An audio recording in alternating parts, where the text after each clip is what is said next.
اہل ایمان کا یہ شیوہ ہے کہ وہ اپنے رب سے شدید محبت کرتے ہیں۔ قرآن حکیم میں اللہ تعالیٰ نے فرمایا ہے کہ والذین آمنوا اشد حبا للہ، فرمایا وہ لوگ جو ایمان لائے وہ اپنے رب سے شدید محبت کرتے ہیں۔ وہ جب اپنے رب کی نعمتوں کو یاد کرتے ہیں، جب وہ اپنے مالک کے احسانات کا تصور کرتے ہیں، جب وہ اپنے رب کے بے پایا کرم کی طرف دیکھتے ہیں تو اپنے مالک سے شدید محبت کرتے ہیں، اور جب وہ اپنے مالک سے اس قدر زیادہ بڑھ کے محبت کرتے ہیں تو پھر وہ ان سب تقاضوں کو پورا کرنا چاہتے ہیں، ان سب چیزوں کی طرف بڑھنا چاہتے ہیں جو انہیں اللہ تبارک و تعالیٰ کی محبت کی طرف لے کر کے جاتی ہیں۔ اللہ تبارک و تعالیٰ چونکہ اپنے بندوں کی طلب سے آگاہ ہے، اپنے بندوں کی پیاس کو جانتا ہے، ان کے دلوں میں اس کی طرف بڑھنے کا جو جذبہ ہے، اس جذبے سے مالک پوری طرح نہ صرف آگاہ ہے بلکہ اپنے کرم سے اس کی تسکین بھی فرماتا ہے۔ تو اللہ تبارک و تعالیٰ نے وہ سارے راستے ہمیں عطا فرمائے جو رب کریم کی محبت کی طرف ہمیں لے جاتے ہیں اور اس کی محبت کی لذت ہمارے دلوں کے اندر پیدا کرتے ہیں۔ جب اہل ایمان اللہ سے بڑھ چڑھ کے محبت کریں اور اپنے مالک کی طرف وہ سب سے زیادہ اپنے قدموں کو، اپنے دلوں کو، اپنی توجہ کو بڑھائیں تو انہیں کچھ کام ایسے ہیں جو زیادہ کرنے چاہیے۔ ان کاموں میں سے ایک بڑا کام یہ ہے کہ وہ اپنے رب کی عبادت کریں۔ عبادت تو رب کے ہر حکم کو تسلیم کر لینے کا نام ہے، لیکن ہمارے ہاں عبادت کا تصور اکثر نماز کے لیے لیا جاتا ہے۔ قرآن حکیم میں اللہ تعالیٰ نے ارشاد فرمایا یا ایھا الناس اعبدوا ربکم الذی خلقکم والذین من قبلکم لعلکم تتقون، فرمایا لوگو اپنے رب کی عبادت کرو جس نے تمہیں پیدا کیا اور تم سے پہلے لوگوں کو پیدا کیا، اور اس امید پر اپنے رب کی عبادت کرو کہ لعلکم تتقون، تاکہ تم پرہیزگار بن جاؤ۔ اپنے مالک کے حضور اپنی پیشانی کو جھکا دینا عبادت انتہائی درجے کی عاجزی کو کہتے ہیں۔ اپنی پیشانی کو، اپنے ناک کو، اپنے پورے وجود کو اپنے مالک کے حضور انتہائی عاجزی کے ساتھ جھکا دینا، اور ساری بلندیاں اور ساری رفعتیں اور ساری عظمتیں رب ہی کی تسلیم کرنا، اس کا نام عبادت ہے۔ اللہ کے حضور جب رب کریم کا بندہ اپنے آپ کو جھکا دیتا ہے اور اس کے حضور وہ انتہائی عاجزی کرتا ہے تو اس کا معنی یہ ہے کہ وہ اپنے رب کی عبادت کر رہا ہے۔ رسول کائنات صلی اللہ تعالیٰ علیہ وسلم نے مختلف چیزوں کو مختلف مواقع پر ہمارے لیے بیان کر کے ہمارے دلوں میں ان چیزوں کی محبت بڑھائی۔ اس رمضان المبارک میں خاص کر کے ہمیں ان چیزوں پر توجہ کرنی ہے۔ میری نظر میں وہ 4 چیزیں ہیں، اگرچہ ان کو اور بھی بہت ساری چیزوں پر تقسیم کیا جا سکتا ہے، اور بھی کئی چیزیں اس میں شامل کی جا سکتی ہیں، لیکن اہم چیزیں 4۔ ایک تو نماز کا پڑھنا، نوافل کا پڑھنا، رات کو قیام کرنا، سحری کے لیے تو اٹھنا ہی ہے، تو اٹھتے وقت تہجد کی نماز کو اہمیت دینا، نماز تراویح کو ذرا شوق کے ساتھ ادا کرنا، نفل کا قیام کرنا، عبادت کے لیے اپنے آپ کو تیار کرنا، اور دوسرے نمبر پر قرآن حکیم کی تلاوت کو ذوق شوق کے ساتھ کرنا، اپنا محبت کا، پیار کا رشتہ قرآن پاک کے ساتھ مضبوط کرنا، اور تیسرا کثرت کے ساتھ استغفار پڑھنا، اپنے مالک سے اپنے گناہوں کی معافی مانگنا، آئندہ گناہ نہ کرنے کا عہد کرنا، اور چوتھا دعائیں مانگنا۔ یہ 4 چیزیں اگر تھوڑی توجہ کے ساتھ اس ماہ مقدس میں روزانہ کے معاملات میں شامل کر لی جائیں، نماز، تلاوت قرآن مجید، استغفار اور دعا، آپ دیکھیے کہ نبی کریم صلی اللہ تعالیٰ علیہ وآلہ وسلم نماز کے اندر محو رہنے کو پسند کرتے تھے۔ حضور نماز کے اندر شامل رہنے کو اور نماز کو بار بار ادا کرنے کو پسند کرتے تھے۔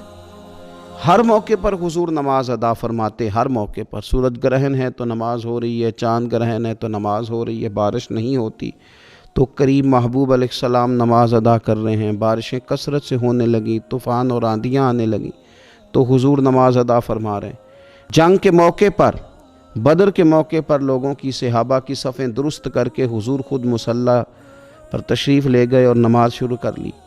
تو ہر وقت نماز کی طرف حضور کی توجہ ہمیں بتاتی ہے کہ نماز پڑھنا، نفل پڑھنا، عبادت کرنا یہ کتنا دلچسپی والا کام ہے، اور مسلمان کا اس کے ساتھ شوق کس قدر زیادہ ہونا چاہیے۔ آج ہم زیادہ بے چین اس لیے رہتے ہیں کہ ہمارا تعلق باقی سب چیزوں سے مضبوط ہوا لیکن مصلی کے ساتھ کمزور ہوا۔ ہماری بہت ساری اس دور کی جدتوں نے ہم سے ہمارے مصلی کی، استغفار کی، تلاوت کی، دعا کی لذت چھینی۔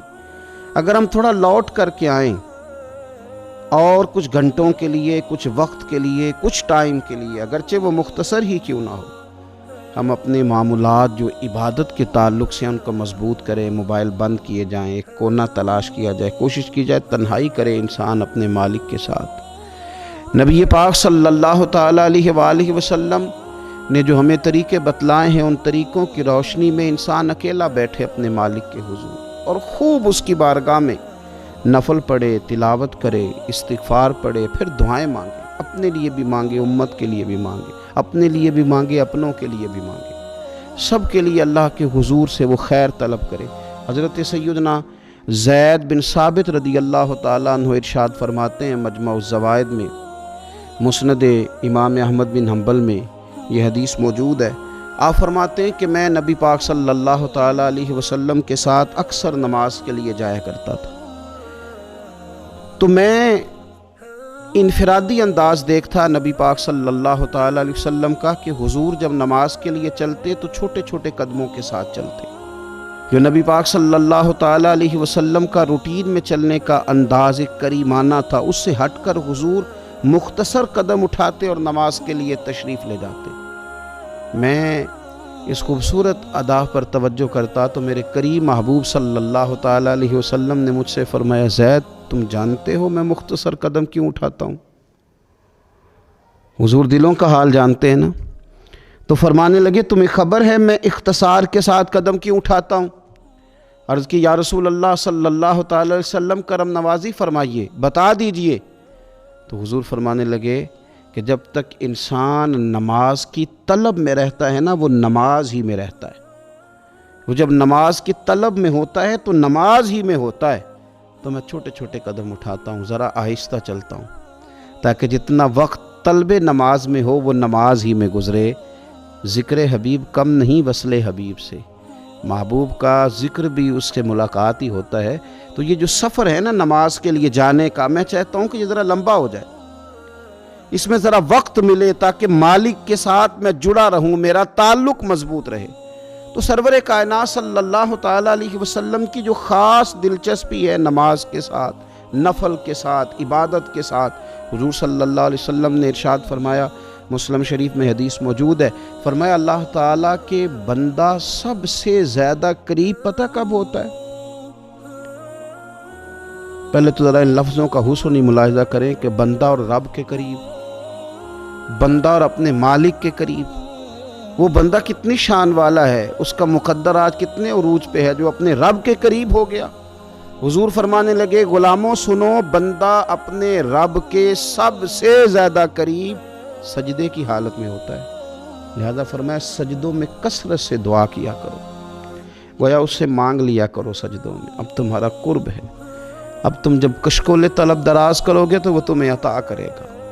جب تم نے اپنا سر سجدوں میں رکھا ہو تو پھر اپنی آرزویں لے آؤ ساری، اب رب تمہارے کشکول بھرے گا، تمہیں خیرات ملے گی، تمہاری طلب سے بڑھ کر تمہیں عطا کیا جائے گا۔ تو عبادت کے ساتھ جب آپ کا تعلق ہوتا ہے تو آپ قرب الہی میں ہوتے ہیں، اللہ کے قریب چلے جاتے ہیں۔ شرط یہ ہے کہ تھوڑی دیر بھول جائیں موبائل کو، تھوڑی دیر چھوڑ دیں دنیا داری کے خیالات، تھوڑی دیر وہ ایک دن چھوڑ کے سارا کچھ بھی تو جانا ہے نا اللہ کے حضور۔ تو آج بھی اگر کچھ وقت کے لیے ترک کیا جائے، اسلام میں رہبانیت نہیں، لیکن حضور تہجد کی نماز پڑھتے تھے، حضور اعتکاف کرتے تھے، غار حرا میں وقت گزارا نبی پاک علیہ السلام۔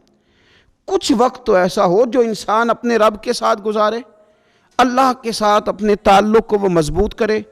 دیکھیے حضرت سیدنا یوسف بن عبداللہ بن سلام رضی اللہ تعالیٰ عنہ، یہ حضرت عبداللہ بن سلام رضی اللہ تعالیٰ عنہ معروف صحابی رسول صلی اللہ تعالیٰ علیہ وسلم کے صاحبزادے، یہ حضرت ابو درداء رضی اللہ تعالیٰ عنہ سے ملنے کے لیے تشریف لے گئے۔ فرماتے ہیں کہ جب میں ان سے ملنے کے لیے گیا تو وہ شدید علیل تھے، حضرت سیدنا ابو درداء رضی اللہ تعالیٰ عنہ بڑے جلیل القدر صحابی ہیں اور بڑے صاحب الرائے آدمی۔ حضرت عمر فاروق رضی اللہ تعالیٰ عنہ اکثر ان سے مشورہ لیا کرتے تھے۔ فرماتے ہیں میں جب ان سے ملنے کے لیے گیا تو وہ سخت بیمار تھے اور اسی بیماری میں ان کا وصال ہوا۔ میں ان سے ملنے گیا تو وہ مجھ سے کہنے لگے کہ بھتیجے، حضرت عبداللہ ابن سلام کے بیٹے ہیں نا یوسف بن عبداللہ، تو وہ چونکہ ان کا دوستانہ تھا، کہنے لگے بھتیجے تم اس شہر میں کس طرح آئے؟ تو جناب یوسف بن عبداللہ کہتے ہیں میں نے عرض کی کہ آپ کا میرے والد کے ساتھ جو تعلق تھا، جو دوستانہ تھا، اس تعلق نے مجھے مجبور کیا کہ میں آپ کی تیمارداری کروں۔ تو فرماتے میں تو تیمارداری کرنے گیا تھا، ان کا حال پوچھنا تھا، لیکن یہ لوگ جو حضور کے دین کی تبلیغ کے لیے جذبات رکھتے تھے اور ایک دوسرے کو اللہ کی جانب متوجہ کرنے کا جو جذبہ رکھتے تھے، وہ بڑا انوکھا ہے۔ ایک شخص تیمارداری کرنے گیا ہے تو حضرت سیدنا ابو درداء رضی اللہ تعالیٰ عنہ فرمانے لگے بھتیجے میں اس وقت اس کیفیت میں ہوں کہ جھوٹ بولنا بہت برا ہے، یعنی جھوٹ بول ہی نہیں سکتا کہ اس بیماری میں ہوں کہ جس میں مجھے لگتا ہے کہ میں دنیا سے چلا جاؤں گا۔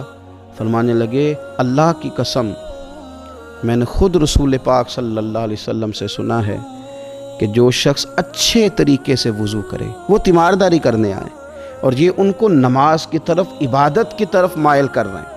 فرماتے میں نے خود حضور صلی اللہ علیہ وسلم سے سنا ہے کہ جو شخص اچھے طریقے سے وضو کرے پھر 2 رکعتیں نماز پڑھ لے یا 4 رکعتیں نماز پڑھ لے، اخلاص کے ساتھ پڑھے، اچھا وضو کرے، 2 رکعتیں پڑھ لے یا 4 پڑھ لے، یعنی 2 نفل ادا کرے یا 4 کر لے، اور پھر وہ خلوص کے ساتھ اپنے رب سے مغفرت طلب کرے تو اللہ اس بندے کی بخشش فرما دے گا۔ یہ میں نے سنا ہے حضور سے، یہ میں نے خود سنا ہے۔ مرض وصال میں سیدنا ابو درداء رضی اللہ تعالیٰ عنہ اس کو بیان کرتے ہیں۔ تو رمضان المبارک کے اندر ہمیں موقع ملتا ہے نماز پڑھنے کا، نماز تراویح کا، رات کے قیام کا موقع میسر آتا ہے۔ ایک تو عشاء کے بعد موقع ملا تراویح پڑھنے کے، ایک یہ کہ ہم کو سحری میں اٹھنا ہے، اور تہجد کی وہ خاص فضیلتیں جو عام دنوں میں کئی دفعہ مشکل ہوتی ہیں، وہ اٹھنا تو ہے۔ اگر تھوڑا سا 10 منٹ پہلے اٹھا جائے، وضو کیا جائے، اچھے طریقے سے کچھ نوافل ادا کر لیے جائیں، پھر سحری کے معاملات میں مشغول ہوا جائے۔ نبی پاک صلی اللہ تعالیٰ علیہ وآلہ وسلم ارشاد فرماتے ہیں، یہ ترمذی شریف کی حدیث ہے، حضور علیہ الصلوۃ والسلام نے ارشاد فرمایا کہ رات کا قیام اپنے اوپر لازم کر لو۔ اگرچہ یہ لازم کرنا یہ استحبابی حکم ہے، حضور صلی اللہ تعالی وسلم نے اسے فرض قرار نہیں دیا، لیکن حضور شوق دلاتے ہیں۔ فرمایا رات کا قیام، رات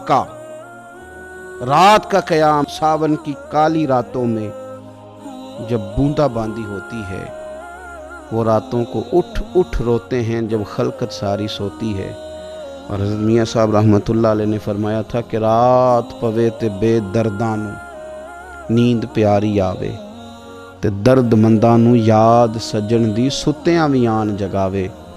فرمایا رات کا قیام، حضور سید عالم صلی اللہ تعالی علیہ وسلم فرماتے ہیں رات کا قیام اپنے اوپر لازم کر لو، اس لیے کہ یہ رات کا قیام تم سے پہلے نیک لوگوں کا طریقہ ہے، اور یہ تمہارے لیے قرب خداوندی کا باعث ہے، یہ تمہیں اللہ کے قریب کر دے گا۔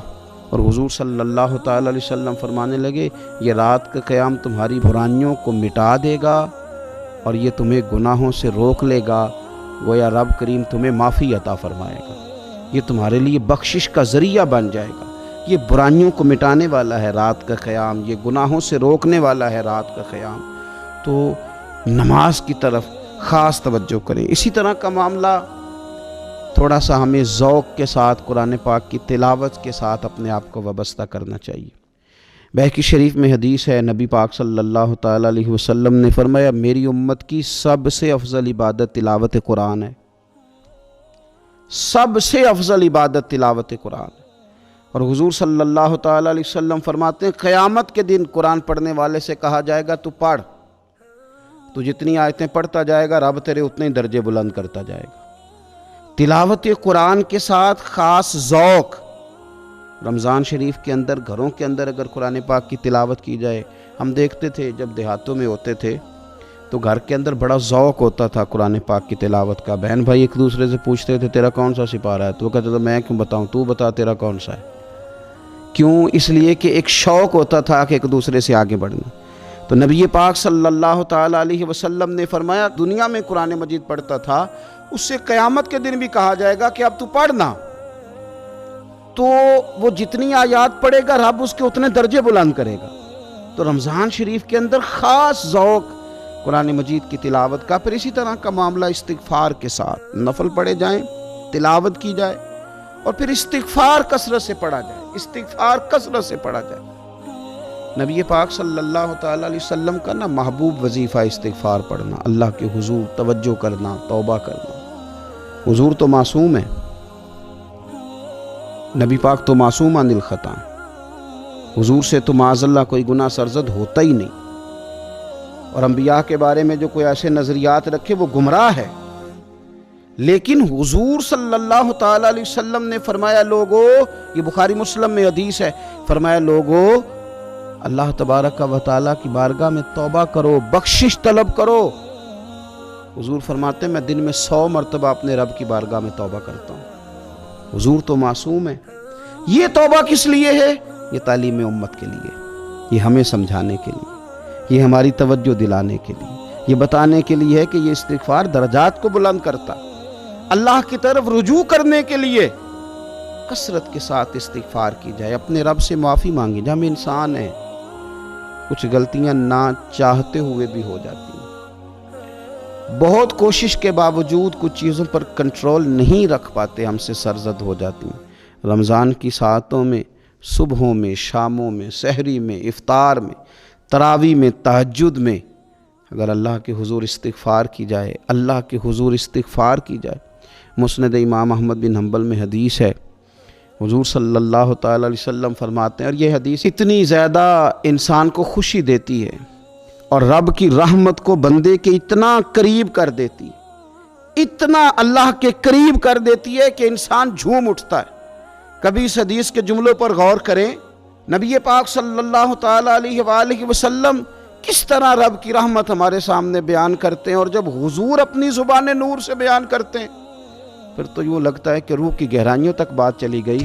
حضور سید عالم صلی اللہ تعالیٰ علیہ وسلم فرماتے ہیں شیطان نے رب کریم کی بارگاہ میں یہ کہا تھا کہ اے مالک مجھے تیری عزت کی قسم، جب تک ان لوگوں کے جسموں میں روح رہے گی میں انہیں گمراہ کرتا رہوں گا۔ جب اللہ نے اسے کہا نا کہ تو نکل جا، تو مردود ہے، تو اس نے کہا مجھے تیری عزت کی قسم، جب تک ان کے جسموں میں روح باقی ہے میں انہیں گمراہ کرتا رہوں گا۔ تو میرے کریم محبوب علیہ السلام، مدینے والے پیارے حبیب علیہ السلام فرماتے ہیں، رب کریم نے فرمایا سن و ابلیس، اگر تو یہ قسم اٹھاتا ہے کہ تو جب تک ان کے جسموں میں روح ہے انہیں گمراہ کرتا رہے گا، تو پھر مجھے بھی اپنے عزت اور جلال کی قسم، یہ جب تک مجھ سے معافی مانگتے رہیں گے میں انہیں معاف کرتا رہوں گا، میں بھی انہیں معاف کرتا رہوں گا، یہ جب جب مجھ سے بخشش مانگیں گے، جب جب مجھ سے بخشش مانگیں گے۔ اس یہاں سے کبھی ہم نے کنارہ نہ کیا، اور تو نے بھی تو دل آزردہ ہمارا نہ کیا، ہم نے تو جہنم کی بہت کی تدبیر، پر میرے مولا تیری رحمت نے گوارا نہ کیا۔ تو کثرت کے ساتھ استغفار رمضان میں کیا جائے، اللہ کے حضور معافیاں مانگی جائیں، اور میں تو کہتا ہوں اپنے لیے بھی مانگی جائیں، دوسروں کے لیے بھی مانگی جائیں۔ استغفار سے وہ مان جاتا ہے۔ اور پھر سب سے زیادہ جس چیز پر توجہ دینے کی ضرورت ہے وہ ہے عبادت کا مغز، یعنی دعا۔ میں اکثر کہتا رہتا ہوں کہ ہمارے ڈاکٹر ہمیں یہ کہتے ہیں کہ تمہارے دلوں میں کچھ دکھ ہیں وہ کہہ دو تو تمہاری بیماریاں ہلکی ہو جائیں گی، دل کے بوجھ اتار دو، تم کہہ دو کسی سے اپنے غم تاکہ تمہارے دل ہلکے ہو جائیں۔ اب کچھ غم بڑے ذاتی قسم کے ہیں، بندہ کسی سے کہہ ہی نہیں سکتا، بڑی نجی قسم کے کچھ دکھ ہیں، کسی سے کیسے بیان کرے، تو ہمارے دین نے ہمیں دعا سکھائی۔ معنی کیا ہے؟ جو کسی سے نہیں کہہ سکتے وہ رب رسول سے کہہ دو تاکہ تمہارا دل بھی ہلکا ہو، تمہاری عزت بھی محفوظ رہے۔ اور تم نے کہا بھی اس طبیب کے سامنے جو سب سے بڑھ کر شفا دینے والا، کہا اس مالک کے سامنے جو سب سے زیادہ خزانے بانٹنے والا۔ ترمذی شریف میں حدیث ہے، حضور نے فرمایا دعا عبادت ہے۔ اسی ترمذی میں حدیث ہے، فرمایا دعا عبادت کا مغز ہے۔ اور اسی ترمذی میں حدیث ہے، نبی پاک علیہ السلام نے فرمایا یاد رکھو، رب کے نزدیک، اللہ کے نزدیک دعا سے زیادہ عزت والی چیز کوئی نہیں، اس سے بڑی اکرام والی چیز ہی کوئی نہیں اللہ کے حضور۔ تم اپنے رب سے جب مانگتے ہو تو بڑے معزز ہوتے ہو، دنیا داروں کے سامنے ہاتھ پھیلاؤ گے، دکھ سناؤ گے تو عزت میں کمی آئے، لیکن جب تم اللہ سے مانگتے ہو، مالک کے حضور کشکول طلب دراز کرتے ہو، تو اس سے بڑی عزت والی چیز کوئی نہیں۔ پھر ایک دل میں سوال آتا تھا کہ کتنا کو مانگے، مالک سے کتنا سوال کریں، کس قدر طلب کریں؟ تو بہقی شریف میں حضور نے یہ مسئلہ بھی حل کر دیا۔ اللہ کے پیارے حبیب علیہ السلام نے فرمایا ہر چیز ہی اپنے رب سے مانگ لو، ہر چیز ہی اپنے رب سے طلب کرو، حتیٰ کہ نمک ہی کیوں نہ ہو، وہ بھی مانگنا ہو تو مالک سے ہی مانگو۔ اللہ کے حضور عرض کرو، اس کے پیارے محبوب علیہ السلام کے غلاموں، تمہارے ہاتھ وسیلہ جو آ گیا ہے مدینے والے محبوب کا، اس کی بارگاہ سے مانگو، بار بار مانگو، کئی بار مانگو، اور اپنے لیے بھی طلب کرو، دوسروں کے لیے بھی طلب کرو، امت کے لیے طلب کرو، ملک و ملت کے لیے طلب کرو۔ تو رمضان شریف کی پہلی نشست میں ایک تو ہمیں اپنی عبادت کو، اپنے نوافل کو، اپنی نماز کو مضبوط کرنا ہے، کوشش کریں قضا نمازوں پر بھی توجہ دی جائے، یہ بہت بڑا قرض ہے اور یہ ہم ہی ادا کریں گے تو ادا ہوگا۔ اور دوسری بات یہ کہ کثرت کے ساتھ قرآن مجید کی تلاوت کی جائے۔ تیسری بات یہ کہ استغفار کو اپنے اوپر لازم کیا جائے۔ اور چوتھی بات، دعائیں مانگی جائیں۔ رمضان کی گھڑیاں بڑی قبولیت والی ہیں، بڑی قبولیت والی ہیں۔ افطار کے وقت جو بندہ مانگتا ہے رب اس کی دعا کو قبول فرماتا ہے۔